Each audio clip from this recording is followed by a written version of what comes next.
Hello నేను Sesha Rao. Bhogapuram airport trial run అయితే success అయింది. తొలి విమానం దిగింది 4వ తారీఖున.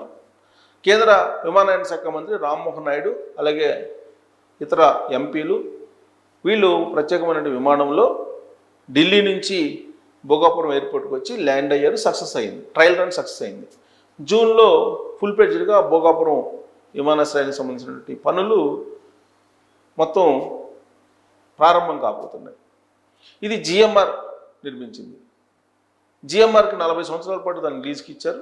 మరో 20 సంవత్సరాల పాటు లీజును కొనసాగించే వెసులుబాటును కూడా కల్పించారు. జిఎంఆర్ ఈ ఎయిర్పోర్ట్లు నిర్మించేదానికి బాగా అనుభవం ఉన్నటువంటి కంపెనీ.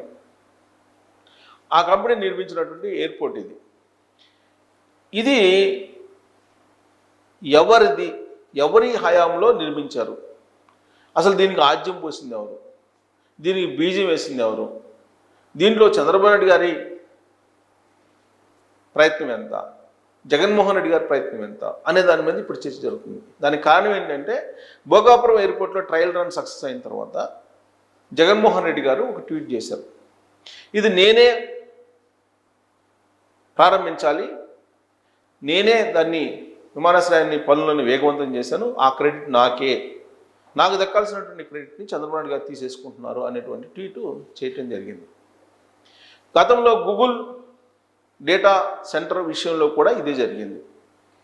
అది నాదే, ఆ రోజు ఆదానితో ఒప్పందం కుదుర్చుకున్నాను, దాన్నే ఇప్పుడు గూగుల్ తోటి కుదుర్చుకున్నట్టు చంద్రబాబు నాయుడు గారు ప్రచారం చేసుకుంటున్నారు, కాబట్టి ఆ క్రెడిట్ కూడా నాదే అని చెప్పి చెప్తున్నారు.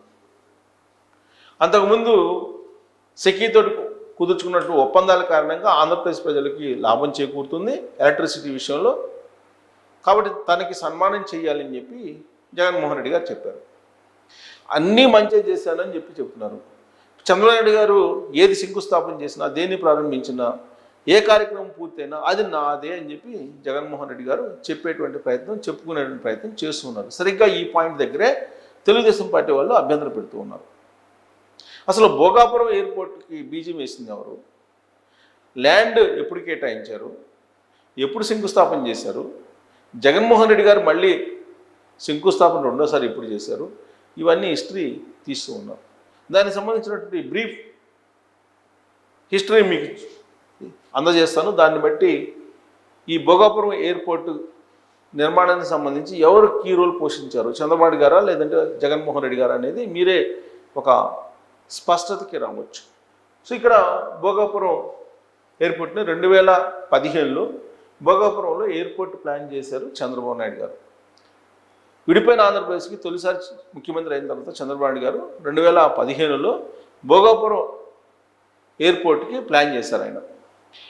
అప్పుడు చేసినటువంటి ప్లాను యాక్చువల్గా ఏషియాలో ఇప్పటివరకు లేనటువంటి విమానాలకు సంబంధించిన సర్వీస్ సెంటర్ను కూడా పెట్టాలి అనేది ఆయన ప్లాన్.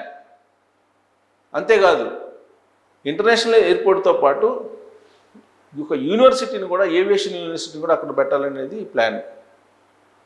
అంత పెద్ద ప్లాన్ తోటి ఆయన ల్యాండ్ అక్విజిషన్కి వెళ్ళారు. దాదాపు 2500 ఎకరాలకు పైగా ల్యాండ్ అక్విజిషన్ చేయాలనేటువంటి ఆలోచనతో ఆయన వెళ్ళారు. 2015లో బీజం పడింది దీనికి. ఆ బీజాన్ని వేసింది ఎవరు? చంద్రబాబు గారు. ఇక 2016-18 ఆ ప్రాంతంలో కేంద్రం నుంచి అనుమతులు తీసుకొచ్చుకున్నారు భూసేకరణ కోసం. ఎయిర్పోర్ట్ నిర్మాణానికి చంద్రబాబు గారే తీసుకొచ్చారు. 2019 ఫిబ్రవరిలో భోగాపురం ఎయిర్పోర్ట్కి చంద్రబాబు నాయుడు గారు శంకుస్థాపన చేశారు. ఎలక్షన్కి ముందు 2019లో చంద్రబాబు నాయుడు గారు భోగాపురం ఎయిర్పోర్ట్కి శంకుస్థాపన చేశారు. జిఎంఆర్ కంపెనీకి ఎయిర్పోర్ట్ నిర్మాణం కాంట్రాక్ట్ని ఇచ్చారు.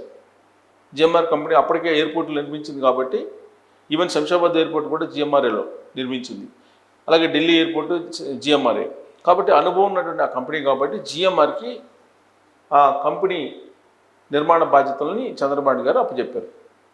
2019కి ముందు ఎయిర్పోర్ట్ నిర్మాణాన్ని జగన్మోహన్ రెడ్డి గారు వ్యతిరేకించి ఆయన ఏమన్నారు? వ్యతిరేకించారంటే నేను చెప్పడం కూడా కాదు, ఆయన మాటలోనే మనం విందాం, వాయిస్ వినొచ్చు.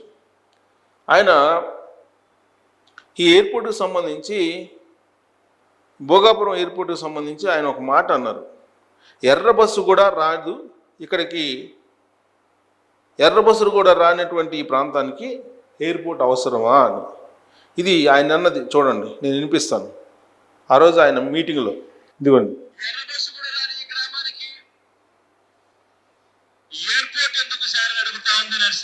అది మరొకసారి మళ్ళీ మళ్ళీ మీ అందరికీ కూడా చెప్తా ఉన్నాం, గట్టిగా పోరాడతాం, గట్టిగా నిలబడతాం. ఇంకొకటి కూడా చెప్తా ఉన్నా, కోర్టుకు కూడా పోదాం, కోర్టులో కేసులు వేసినా కూడా గట్టిగా దీన్ని ఆపే కార్యక్రమం చేద్దాం. ఎట్టి పరిస్థితుల్లోనూ భూములు పోకుండా చేస్తాం. అయినా కూడా చంద్రబాబు నాయుడు గారు పొరపాటున తనకున్న అధికార బలంతో, అధికార మదంతో దుర్వినియోగం చేస్తూ ఏదైనా పొరపాటున మన భూములు లాక్కునే కార్యక్రమం మాత్రం పొరపాటున చంద్రబాబు నాయుడు గారు చేస్తే మాత్రం రానున్న రోజులు మన రోజులని మాత్రం చంద్రబాబు నాయుడు గారు కూడా మర్చిపోకూడదు. మనం అందరం కూడా అదే గుర్తుపెట్టుకుందాం. రానున్న మన రోజులు 3 ఏళ్లలో చంద్రబాబు నాయుడు గారి ప్రభుత్వం గడిపోతుంది. చంద్రబాబు నాయుడు గారు బంగాళాఖాతంలో 10 రోజులు తరుణంలో వస్తుంది. వచ్చేది మన ప్రభుత్వం. మళ్ళీ మీ భూములన్నీ కూడా తిరిగి మీకు వెనక్కిస్తామని చెప్పి మాత్రం గట్టిగా మీ అందరికీ హామీ ఇస్తూ చెప్తా ఉన్నాం. ఇది 2019 ఎన్నికలకు 2019కి ఎన్నికలకి 2 సంవత్సరాల ముందుగా ఆయన భోగాపురంలో సమావేశాన్ని ఏర్పాటు చేసి అప్పటి వరకు అక్విజిషన్ చేసినటువంటి ల్యాండ్ని మళ్ళీ తిరిగి ఇచ్చేస్తాం, ఎర్ర బస్సు కూడా రానటువంటి ఈ ప్రాంతానికి అవసరమా విమానం అని చెప్పి ఆయన ప్రశ్నించారు. ఆయన ప్రశ్నించి అవసరమైతే కోర్టుకి వేస్తాం, కోర్టులో తెలుసుకుందాం, లేదంటే అధికారంలోకి వచ్చిన తర్వాత మొత్తం మీ భూములు మీకు ఇచ్చేస్తాం అని చెప్పారు. అంటే భోగాపురం ఎయిర్పోర్టు అవసరం లేదని చెప్పి డిసైడ్ చేశారు జగన్మోహన్ రెడ్డి గారు 2019 ఎన్నికలకు ముందు. విశాఖలో ఎయిర్పోర్టు ఉండగా భోగాపురం ఎందుకు అని చెప్పేసి ఆయన ప్రశ్నించారు. దగ్గరలోని విశాఖపట్నం ఉంది, విశాఖపట్నం ఇంటర్నేషనల్ ఎయిర్పోర్ట్ ఉంది, మరి భోగాపురం ఎయిర్పోర్ట్ ఎందుకు అని చెప్పేసి జగన్మోహన్ రెడ్డి గారు ఆ రోజు చేసినటువంటి వాదన. భూసేకరణకు వ్యతిరేకంగా రైతులతో కోర్టులో కేసులు కూడా వేయించారు ఆయన. ఆల్రెడీ నేను వినిపించాను, సభలో ఆయన మాట్లాడినటువంటి వాయిసే నేను వినిపించాను కూడా మీకు. వైసీపీ వస్తే రైతులకు భూములు వెనక్కి ఇస్తామని చెప్పి జగన్మోహన్ రెడ్డి గారు అప్పట్లో ఇచ్చినటువంటి హామీ. 2019లో జగన్మోహన్ రెడ్డి గారు అధికారంలోకి వచ్చారు. దాంతో పనులు ఆపేసేశారు. 2023లో ఎయిర్పోర్ట్ నిర్మాణానికి మళ్ళీ శంకుస్థాపన చేశారు. 2019 ఎన్నికలకు ముందేమో ఆయన అక్కడున్న రైతులకి అధికారంలోకి మనం వస్తాం, రాగానే మీ భూములు మీకు ఇచ్చేస్తాం అని చెప్పారు. పనులు ఆపేశారు. రాగానే 2019లో రాగానే పనులన్నింటినీ ఆపేసేశారు. మళ్ళీ మనసు మార్చుకొని 2023లో రెండోసారి శంకుస్థాపన చేశారు. చంద్రబాబు నాయుడు గారు శంకుస్థాపన చేసినటువంటి భోగాపురం ఎయిర్పోర్ట్కి మళ్ళీ 2023లో 2024 ఎన్నికలకు ముందు శంకుస్థాపన చేశారు.